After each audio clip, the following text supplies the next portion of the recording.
புரட்சித் தலைவர் எம்ஜிஆர் அவர்கள் தான் முதலமைச்சராக பொறுப்பேற்று நிறைவேற்றிய பல திட்டங்களுள் மகத்தான திட்டமாக போற்றப்படுவது ஏழை குழந்தைகளுக்கான சத்துணவு திட்டம்.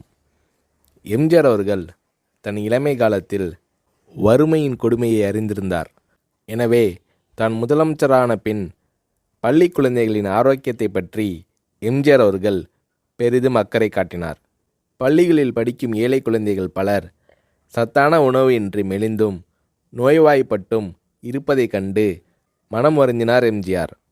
ஏற்கனவே தமிழக பள்ளிகளில் பெருந்தலைவர் காமராஜர் ஆட்சி காலத்தில் தொடங்கப்பட்ட மதிய உணவு திட்டம் நடைபெற்று கொண்டிருந்தது. எம்ஜிஆர் அத்திட்டத்தை 1/7/1982 அன்று சத்துணவு திட்டம் என்ற பெயரில் பயனுள்ள திட்டமாக மாற்றினார். எம்ஜிஆர் அவர்கள் சத்துணவு திட்டத்திற்காக 100 கோடி ரூபாயை ஒதுக்கீடு செய்தார். முட்டை, காய்கறிகள் அதிகம் கலந்த சத்துள்ள உணவு 5 முதல் 14 வயது வரை உள்ள குழந்தைகளுக்கு வழங்கப்பட வேண்டும் என்பதே சத்துணவு திட்டத்தின் குறிக்கோளாகும்.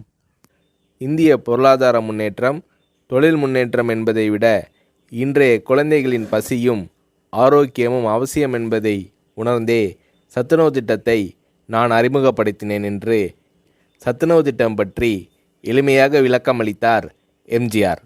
எம்ஜிஆர் அவர்கள் அறிமுகம் செய்த சத்துணவு திட்டத்தை உலகமே வியந்து பாராட்டியது.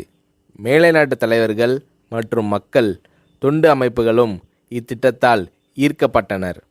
ஏழை குழந்தைகளின் ஆரோக்கியத்தை பற்றி அக்கறை கொண்ட தலைவர் தமிழக முதல்வர் எம்ஜிஆர் தான் என்று மேலை நாடுகள் எல்லாம் எம்ஜிஆர் அவர்களை போற்றி பாராட்டின.